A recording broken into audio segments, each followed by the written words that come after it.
So, friends, you are preparing for civil services.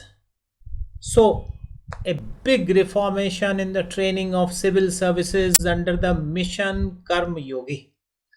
आप लोगों में से अधिकांश लोग सिविल सेवा की तैयारी कर रहे हैं और सिविल सेवकों के ट्रेनिंग के लिए सरकार का एक बड़ा विस्फोटक सुधार जिसका नाम है मिशन कर्म योगी. So, why in news? So, this is Mission Karma Yogi is a national program for civil services capacity building. NPCSCB. That is National Program. NP stands for National Program. The CS stands for Civil Services. CB stands for Capacity Building. यानी देश की civil सेवकों की क्षमता बढ़ाने के लिए राष्ट्रीय कार्यक्रम जिनका नाम है मिशन कर्म योगी. और दोस्तों इनमें जो सिविल सर्विसेज है not only it includes the class 1 class 2 but also the class 3 and class 4. अभी तक जो हमारे सिविल सर्विसेज की ट्रेनिंग होती है वो क्लास 1 और क्लास 2 सिविल सेवकों की ही ट्रेनिंग की जाती है. प्रायः क्लास 3 की भी ट्रेनिंग होती है बट उतनी ट्रेनिंग नहीं होती. तो गवर्नमेंट का मानना है कि all kind of civil services should be thoroughly trained. So it's a very popular name, mythological name which is given to this mission, that is Karm Yogi. So what is the meaning of the term Karm Yogi? दोस्तों इस mythological picture को देख के आपके ध्यान में गीता में कृष्ण जी ने जो अर्जुन को कर्म का उद्देश दिया था वो दिमाग में जरूर आया होगा. सो ये उसी लाइन पे बेस्ड है. In Indian mythology the yog that means the yog means plus the union of atma and paramatma. The yog or the union of soul, that is our self, and the super soul, that is God, can be done. This yog can be done by three ways. By the भक्ति मार्ग यानी ईश्वर की भक्ति करो तो आत्मा परमात्मा का मिलन, यानी ज्ञान के रास्ते में जाओ, सही ज्ञान के रास्ते में तो आत्मा परमात्मा का मिलन, and by the right karma. So Hindustan में 3 मार्ग माने गए हैं, भक्ति, ज्ञान और कर्म. तो ये जो कर्म योग है ये एक मैथोलॉजिकल शब्द है जो इस मिशन में यूज किया गया है. अब तो आप इसका मतलब समझ ही गए होंगे कि जितने सिविल सेवक हैं वो सब कर्म योगी बने. So under the mission Karma Yogi, the following is the institutional framework. At apex level, there will be Prime Minister's HR Council. शीर्ष स्थल पर इसमें प्रधानमंत्री की ह्यूमन रिसोर्स काउंसिल इसमें गठित की जाएगी. Then there will be a capacity building commission. Then there will be SPVs, that is special purpose vehicle for creating different assets, and these special purpose vehicle will be a company, a 100% government equity hold company. And at the cabinet secretariat level, the coordination unit, और जो cabinet सचिव स्तर पे समन्वय से संबंधित इकाई होगी. मैं रिपीट कर देता हूँ. The institutional framework for Karma Yogi will be at apex level the PMHR Council, the Prime Minister Human Resource Council. Then there will be capacity building commissions, the special purpose vehicle for operating the platforms, digital platforms, online training, and the coordination unit headed by the cabinet secretary.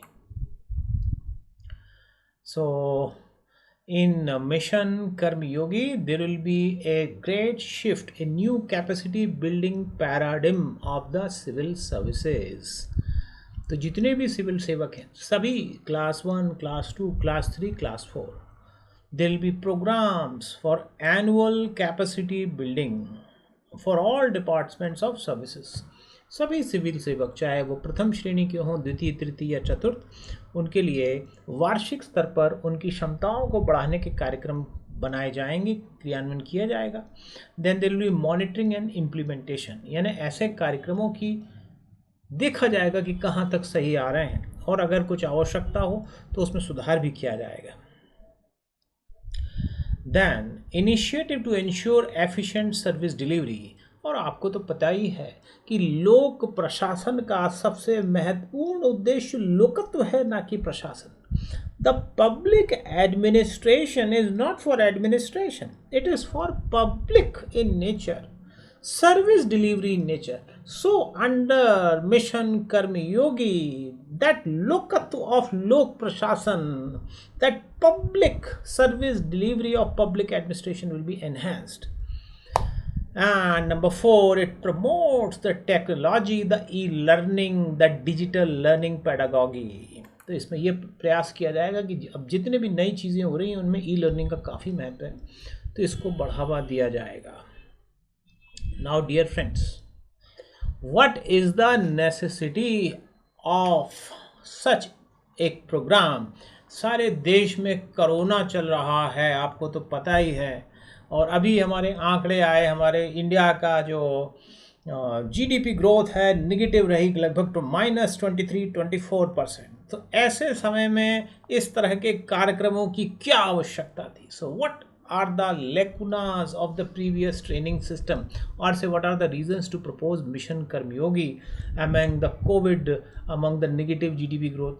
तो dear friends, ये सही है कि हमारा देश एक बहुत ही challenging दौर से गुजर रहा है, लेकिन साथ ही साथ if our civil services is properly trained, we can change the society, we can change the circumstances, because they are really our cutting edge.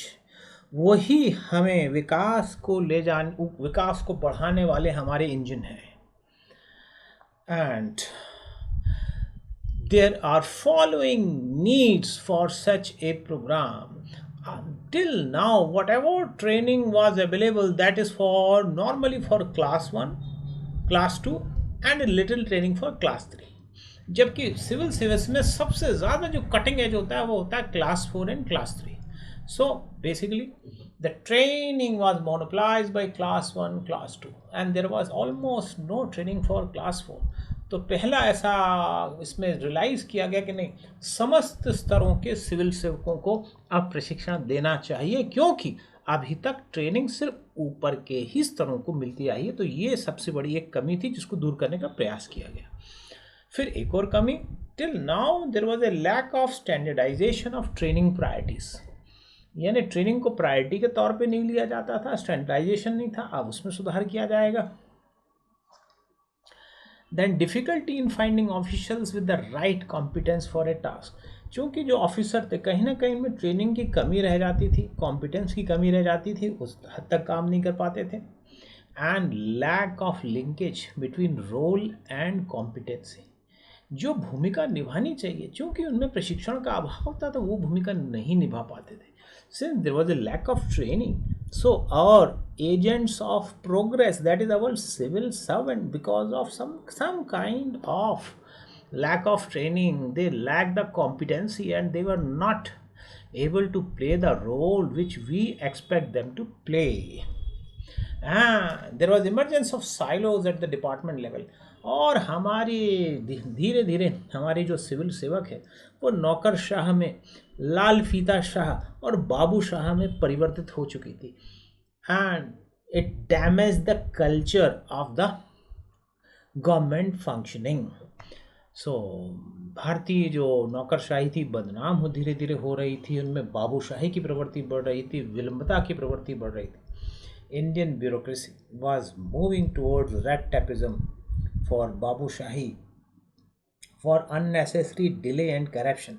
So that was the big problem. तो in training से सरकार प्रयास करेगी उस silos से ऊपर लाया जा सके. And redundance and duplication of efforts and lack of common platform. और अभी तक इतना कोई एक सिंगल इंटीग्रेटेड प्लेटफॉर्म नहीं था, बट अब सिंगल इंटीग्रेटेड प्लेटफॉर्म से एक यूनिफॉर्म ट्रेनिंग दी जा सकेगी. So that was the need of bringing such a huge mission, that is mission Karmayogi. Now what are the aims of the mission? No doubt अब आपको क्लियर ही हो गया होगा. The aim of mission Karmayogi is to prepare Indian civil services to make the future of the country. They should be made more constructive, imaginative, creative, innovative and proactive, जब ज़रूरत हो तो आगे आके काम करें, proactive, progressive, professional attitude, energetic, transparent and technology enabled. यानी भारतीय नौकरशाही में से शाही प्रवृत्ति को निकाल दिया जाए तो क्या बचेगा? नौकर। तो भारतीय नौकरशाही अपना शाही प्रवृत्ति त्याग दे और नौकर बन के वो काम करे, ये इसका एक बड़ा उद्देश्य है। The Indian bureaucracy should cut the cracy part and they should remain bureau, they should remain the civil servant. That was one of the big objective of the operation कर्मयोगी।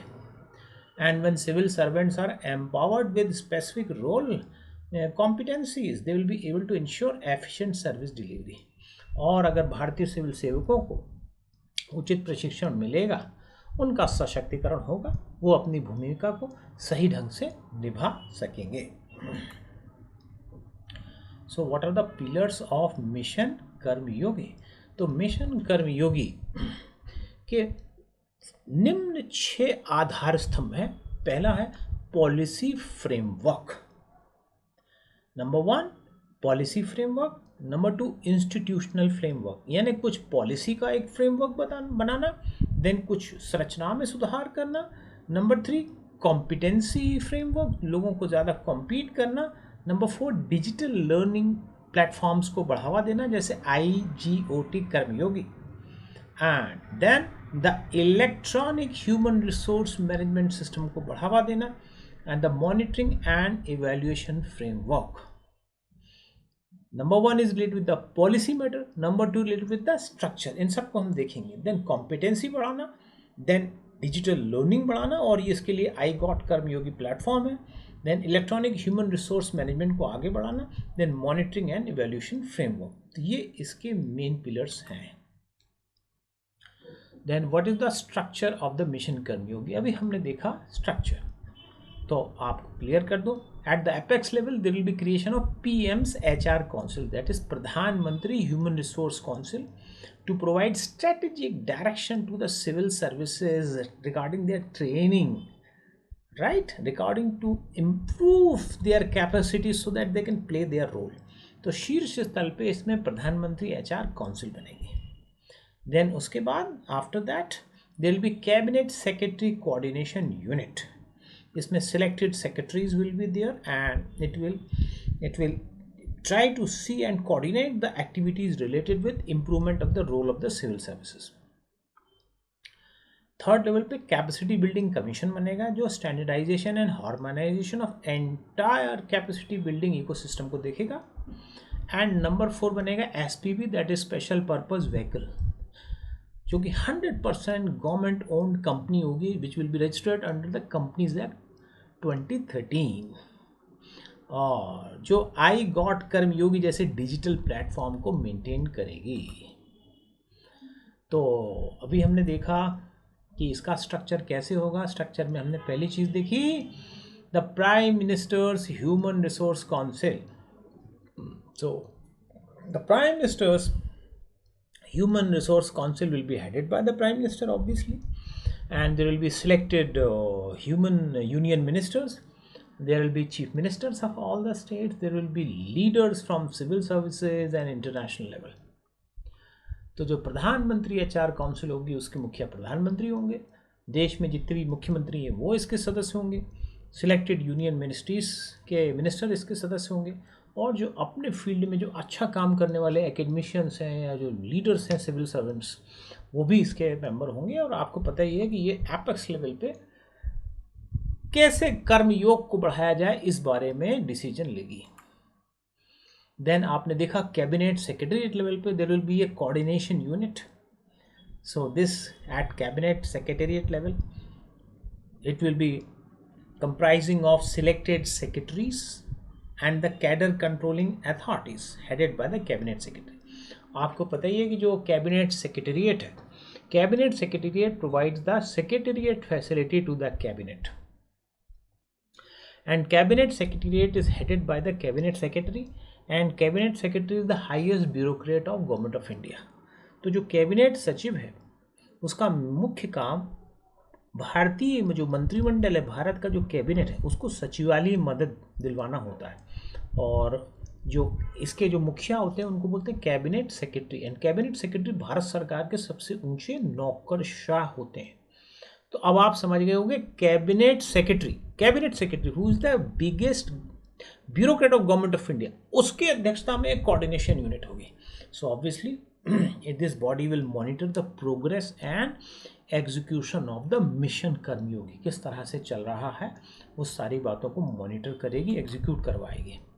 और आपको थर्ड लेवल का structure पता ही है, capacity building commission होगा। And this capacity building commission will aim at to ensure the uniform and standardized approach for capacity building, proper ecosystem, right? And it will assist and coordinate with the PM Public Human Resource Council. It will also supervise the central training institutes and other institutes of training and capacity building. तो ये अन्य के साथ जो है देखेगी, coordinate करेगी कि किस तरह से सिविल सर्विसेज सर्वेंट्स की कैपेसिटी को बढ़ाना है, और जहाँ ज़रूरत होना है वहाँ पे मिड कैरियर ट्रेनिंग प्रोग्राम भी वो करवाएगी। यानी एंट्री लेवल पे भी ट्रेनिंग प्रॉपर दिलवाई जाएगी, और जहाँ भी आवश्यकता होगी तो मिड कैरियर ट्रेनिंग प्रोग्राम का भी प्रावधान है।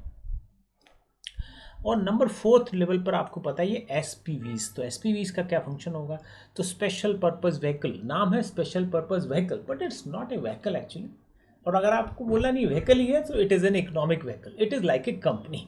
सो SPV which is basically special purpose vehicle which is basically a company. Now a company can be private company, it can be government company, but here SP will be a 100% government owned company. So जो SPV है वो देखेगी कि किस तरह के digital platforms को manage करना है। So it will own and operate the online platform like I got Karmayogi, और एक रोबस्ट कंटेंट इकोसिस्टम बनाएगी। एंड ये जो एसपीवी होगी manage assessment and certification ecosystem, and it will also take the feedback by artificial intelligence. तो this is the system. ये 4 अब आपको स्ट्रक्चर क्लियर हो गया। And now how mission Karmayogi will be role based instead of rule based.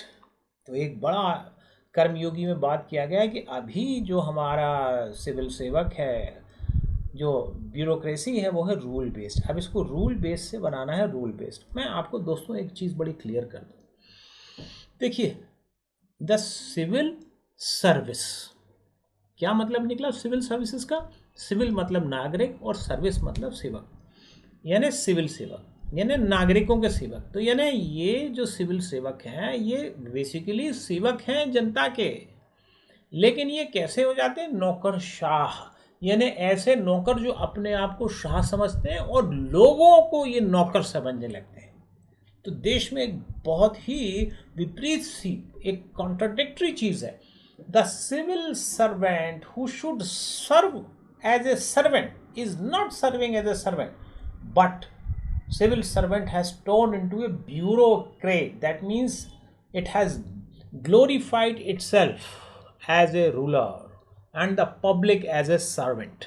तो उस चीज़ को अब शेड किया जाएगा, साइलोस को शेड किया जाएगा, और ये तभी पॉसिबल है जब एक पैराडाइम शिफ्ट हो रूल बेस से रोल बेस। तो वो इसमें ट्रेनिंग दी जाएगी, online training, offline training and training for development. फिर एक इम्पॉर्टेंट चीज़ समझिए, भारत में ज़रूरत प्रशासन की नहीं है, भारत में आवश्यकता विकास की है।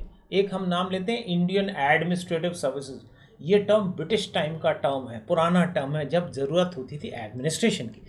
अब एडमिनिस्ट्रेशन से की ज़रूरत तो है, लेकिन उससे ज़्यादा ज़रूरत है विकास की, दैट इज़ डेवलपमेंट एडमिनिस्ट्रेशन। तो ये वही काम करेगी, ट्रेनिंग को लिंक करेगी डेवलपमेंट से। So that transforming training institute into the centre of excellence. और जितने भी ट्रेनिंग से रिलेटेड इंस्टीट्यूट है वो देश के एक्सीलेंट इंस्टीट्यूट्स में कन्वर्ट हो सके, उस तरह का इकोसिस्टम ये क्रिएट करेगी, ई लर्निंग को बढ़ावा देगी। then how mission Karmayogi will benefit the common man? इतना सारा प्रयास, इतना सारा कयास क्यों, किस तरह से? तो अब with Operation Karmayogi, our bureaucrats are believed to shed their crazy and now bureaucrats will turn into civil servant. यानी ये मिशन अगर लागू हो जाता है तो हमारे जो नौकरशाह अपने आप को जो राजा समझते हैं, शाह समझते हैं, वो शाही प्रवृत्ति पर अब रोक लगेगी और वो इतना अच्छा काम कर सकेंगे कि हमारे यहाँ की जो जनता है धीरे धीरे उनका ह्यूमन डेवलपमेंट अच्छा हो। तो ये आम जनता के लिए सबसे बड़ा फायदा है। And there will be a paradigm shift in the HR management of the civil servant. और जिस तरह से उनकी HR, जिस तरह से उनकी ह्यूमन रिसोर्स डेवलपमेंट होता है, उसमें भी बड़ा अंतर है। That HR will be directly connected to enhance the resources of civil services. It will provide them training for development. It will give them e-training and all other kind of training which is very basic for them, so that now they can be a role model for the society. तो ये इसमें बड़ा अच्छा बदलाव है कि हमारे यहाँ सिविल सेवक जो है उनमें भ्रष्टाचार की कमी आएगी। एग्जैक्टली उनको अब इस तरह की ट्रेनिंग दी जाएगी ताकि वो बेटर रोल अपना पे कर सकें, एफिशिएंटली रोल पे कर सकें। एंड इससे जो सिविल सर्विसेज में कामों में डिले होता है वो डिले भी कम होगा, एफिशिएंसी ज़्यादा बढ़ेगी, क्वालिटी ऑफ गवर्नेंस बढ़ेगी एंड जो साइलोज हैं वो भी कम होंगे। तो आम जनता के लिए भी इसमें फ़ायदा है। एंड जो बात हो रही है आई गॉट कर्मयोगी प्लेटफॉर्म की, so I got is an abbreviation that IGOT, I stands for integrated government online training Karmayogi platform. देखिए जब कोविड आया तो भी ये प्लेटफॉर्म, ये तब से ये प्लेटफॉर्म काम कर रहा है, integrated government online training platform for Covid, और लाखों लोगों को इसने ट्रेनिंग दी। उसी कंसेप्ट को अब आगे बढ़ाया जाएगा। कर्मयोगी प्लेटफॉर्म होंगे, वर्ल्ड क्लास प्लेटफॉर्म होंगे जो कि इंडिया में जो HR डेवलपमेंट के लिए एक बहुत बड़ा काम करेंगे और बहुत बड़ा बदलाव इससे आने वाला है। And finally, how it will mission Karmyogi will prepare the civil servant for the future. So, with Operation Karmyogi, now Indian civil servant instead of rule based will be now goal based. यानी अभी जो भारतीय नौकरशाही है वो प्रक्रिया के खेल में लोगों को फंसाए रखती है, फाइलों को बस वहीं ऊपर नीचे हिलोरे लगाने रखती है, तो वो चीज़ कम आएगी। Now our bureaucracy, our civil services will be mission driven, now it will be goal driven and there will be a behavioral change. अभी तक ये स्वयं को शाह समझते हैं, जनता को नौकर, अब इनमें परिवर्तन आएगा अगर ये प्रॉपरली स्कीम इम्प्लीमेंट हो जाती है। अब वो एक सिविल सेवक यानी जनता के सेवक की तरह काम करेंगे, तो गोल्स में भी अंतर आएगा, उनके बिहेवियर में भी इसमें आना चाहिए अंतर, जिस तरह से गवर्नमेंट चाह रही है। एंड फाइनली इससे in India there will be a betterment of ease of living. हमारे जो सर्विस डिलीवरी है लोगों को मिल रही है वो बेटर होगी, जिससे ईज़ ऑफ लिविंग बढ़ावा होगा। बिजनेसमैन के लिए, इंडस्ट्रीज के लिए ease of doing business will be easier. And in public administration which thing is more important, administration और पब्लिक, लोक प्रशासन में क्या ज़रूरी है, प्रशासन या लोकत्व? आप सबका जवाब मुझको पता है, लोकत्व। लोक प्रशासन में लोकत्व जरूरी है। In public administration, the term public is important. So same thing, my dear friends. Now administration will be public in nature. लोक प्रशासन में लोकत्व बढ़ेगा because administration will be citizen centric administration and this kind of training will be given. So this is a very ambitious mission. Let's pray that it should be successful. Thank you very much.